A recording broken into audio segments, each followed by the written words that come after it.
ಎತ್ತರ ಮಾಡೋದ್ರಿಂದ ಅವರು ಶಿಫ್ಟಿಂಗ್ ಮಾಡುವಂಥ ಸಮಸ್ಯೆ ತಪ್ತೈತೆ. ಒಂದು 4-5 ಹೆಸರು ಹೇಳಿದ್ದಾರೆ. ಅದು ಭಾಳ ದೊಡ್ಡ ಲೆಂತ್ ಏನಿಲ್ಲ, ಸ್ವಲ್ಪ ಲೆಂತ್ ಇದೆ. ಅದು ನಮ್ಮ ಇಲಾಖೆಗೆ ರಸ್ತೆ ಬರ್ತದೆ ಹೇಳಿದ್ದೀನಿ. ಜಸ್ಟ್ ಎಸ್ಟಿಮೇಟ್ ಮಾಡ್ಲಿಕ್ಕೆ ಹೇಳಿದ್ದೀವಿ. ಅಂದರೆ ಪ್ರತಿ ಸಾರಿ ಅವ್ರನ್ನ ಶಿಫ್ಟಿಂಗ್ ಮಾಡ್ತಾ ತಪ್ತಿದ್ರು. ಸರ್, ಈಗ ಮೂಡ ಹಗರಣ ವಿಚಾರವಾಗಿರಿ ಬಿಜೆಪಿ ಮತ್ತು JDS ಪಾದಯಾತ್ರೆ ಮಾಡ್ತಾ ಇದೆ ಸರ್. 4ನೇ ದಿನ ಆಯಿತು. ಏನು ಹೇಳ್ತಾರೆ ಸರ್ ಅದ್ರ ಬಗ್ಗೆ? ಈಗಾಗಲೇ CM ಅವ್ರಿಗೆ ರಾಜೀನಾಮೆ ಒತ್ತಾಯ ಮಾಡ್ತಾ ಇದೆ. ರಾಜೀನಾಮೆ ಕೊಡುವಂಥ ಪ್ರಶ್ನೆ ಬರೋದು. ಈಗ ಅವ್ರು ಪಾದಯಾತ್ರೆ ಮಾಡೋದು, ಅಲಿಗೇಷನ್ ಮಾಡೋದು ಅವ್ರ ಹಕ್ಕದು. ಅದನ್ನೇನು ನೀವು ಹಿಂಗೆ ಯಾಕೆ ಮಾಡ್ತಾರೆ ನಾವು ಹೇಳೋಕ್ಕೆ ಆಗೋಲ್ಲ. ನಾವು ಕೂಡ ಒಂದು ಸಮಾವೇಶ ಮಾಡ್ತಾ ಇದ್ದೀವಿ ಮೈಸೂರಲ್ಲಿ. ಮೂಡಾದಲ್ಲಿ ಏನಿದೆ ಅಂತ ನಾವು ಹೇಳಲಿಕ್ಕೆ ಒಂದು ದೊಡ್ಡ ಸಮಾವೇಶ ಮಾಡ್ತಿದ್ವಿ. 9 ತಾರೀಕು ಎಲ್ಲ ಶಾಸಕರು ಮಂತ್ರಿಗಳು ಹೋಗ್ತಾ ಇದ್ದೀವಿ. ಸೊ ಅದರಲ್ಲಿ ಏನಾಗಿದೆ ಏನಾಗಿಲ್ಲ ಅನ್ನೋದನ್ನ ಇಡೀ ರಾಜ್ಯ ಜನತೆಗೆ ತಿಳಿಸ್ಲಿಕ್ಕೆ ಒಂದು ಸಮಾವೇಶ ಮಾಡ್ತೀವಿ. ಅಲ್ಲಿ ಅದಕ್ಕೆ ಸರಿಯಾದ ಉತ್ತರ ನಮ್ಮ ಮುಖ್ಯಮಂತ್ರಿಗಳು, ತಜ್ಞರು ಕೊಡ್ತಾರೆ.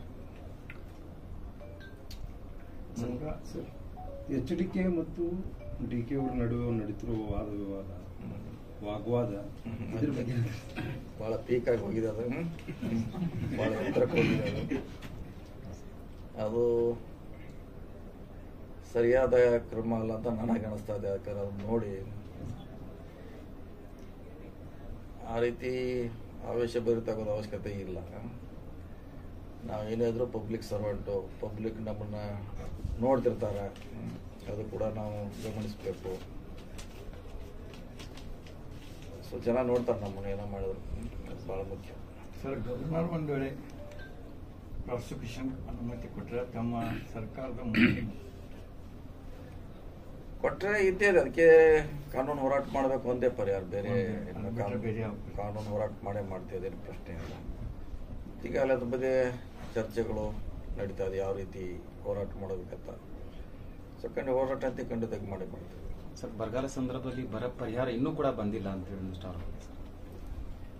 ಬರ ಪರಿಹಾರ ಬಂದಿದೆ. ಅದಕ್ಕೆ ಕಾರಣ ನಿಮ್ಗೆ ಗೊತ್ತಿದೆ, ಕೇಂದ್ರ ಸರ್ಕಾರ ದುಡ್ಡು ಕೊಡಲಿಕ್ಕೆ ಸುಮಾರು 1 ವರ್ಷನೋ ವಿಳಂಬ ಮಾಡಿತ್ತು. ಆದರೂ ಕೂಡ 2,000 ರೂಪಾಯಿನ ನಮ್ಮ ಸ್ಟೇಟ್ ಗೌರ್ಮೆಂಟ್ನವ್ರ ದುಡ್ಡಿನಿಂದ ಕೊಟ್ಟಿದ್ದೀವಿ. ಈಗ ಮೊನ್ನೆ ಕೊಟ್ಟಿದ್ದಾರೆ, ಕೋರ್ಟ್ಗೆ ಹೋಗ್ಲೇ ಕೊಟ್ಟಿದ್ದಾರೆ. ಸರ್, 14 ಒಂದು ಹೇಳಿಕೆ ನೀಡಿದ್ರು ಸರ್.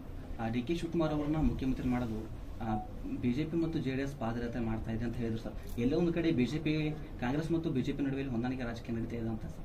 ಇಲ್ಲ, ಅದ್ರ ಬಗ್ಗೆ ನನಗೆ ಗೊತ್ತಿಲ್ಲ. ಅದು ಅವ್ರು ಹೇಳಿದ್ದಾರೆ. ನಾನು ಪತ್ರಿಕೆಯಲ್ಲಿ ಗಮನಿಸಿದ್ದೀನಿ ಅಷ್ಟೇ. ಸೊ ಅದೇನಿದ್ರು ಕೂಡ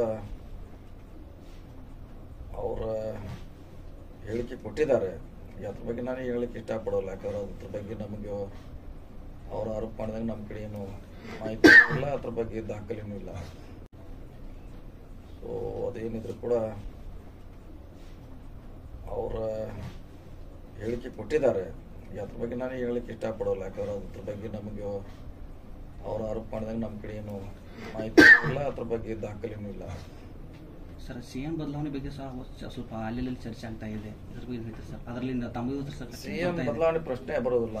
CM ಅವರು ಏನು ತಪ್ಪು ಮಾಡಿಲ್ಲ. ಹಿಂಗಾಗಿ ಅದನ್ನ ಆ ವಿಷಯ ಚರ್ಚೆ ಅನಾವಶ್ಯಕ ಅಂತ ನನ್ನ ಅಭಿಪ್ರಾಯ.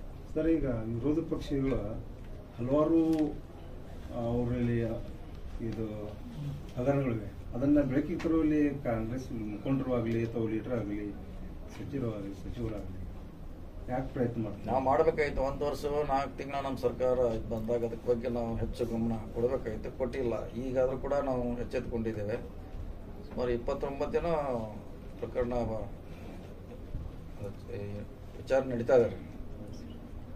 ಸೊ ಅದು ಈಗಾಗಲೇ ನಾವು ಸ್ಪೀಡ್ ಅಪ್ ಮಾಡಿದ್ರೆ ಅದು ಒಂದು ಹಂತಕ್ಕೆ ಬರ್ತಾ ಇತ್ತು. ಈಗೂ ಕಾಲು ಮುಂಚಿಲ್ಲ, ಈಗೂ ಕೂಡ ಸ್ಪೀಡ್ ಅಪ್ ಮಾಡ್ತಾ ಇದ್ದೀವಿ. ಓಕೆ.